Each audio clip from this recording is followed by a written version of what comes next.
Anybody who knows Detroit knows it's the best sports town in America. Why is it the best sports town? Because there are so many things going on. Red Wings constantly in the playoffs. Tigers right now vying for a possible world championship.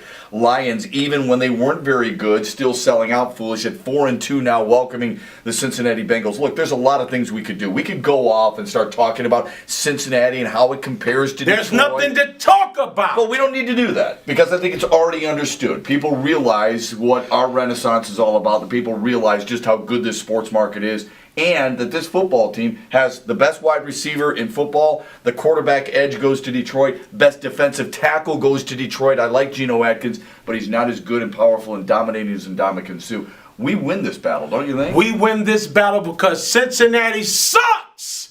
And they haven't been anything since WKRP in Cincinnati or when Jerry Springer was on top. That was the hardest dude you've ever had. Not a football player, not a baseball player, not even a college basketball player, but Jerry Springer. Is that it, Cincinnati? Jerry. He's soft as vanilla wafers in faucet water. You know, it's easy for people when we do these types of things with different markets. The first inclination for them is to take a shot at our city, isn't it? They start bringing up these different people, Ted Nugent. Go ahead, Mo, talk about Ted Nugent all you want. We don't even like Ted Nugent. Well, that's not true. I love him. Great guitarist and a guy who brings up outstanding music. We run the spectrum. We've got a ton of different genres when it comes to music. So go ahead and rip on Detroit. We're used to it. You know why? We're thick-skinned, unlike you. Obviously, you don't know your football. You are clueless when it comes to the sport of football, and that's what this is supposed to be about. The women in Cincinnati are the best things.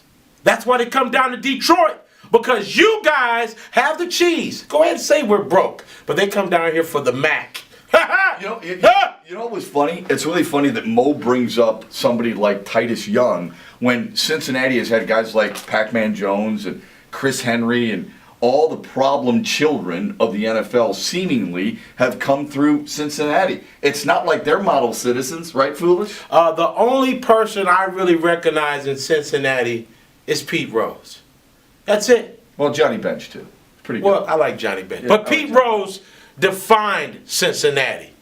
Kind of good, but kind of untrustworthy also. I wouldn't bet on them, especially not against the Lions. I would bet on the Lions this weekend. Detroit is home. They're playing very good football. Again, I think they have the advantages in most of the areas. Mo, had you taken that tact, you'd have been a little bit more credible. Because you didn't, you lose all credibility with people in Detroit.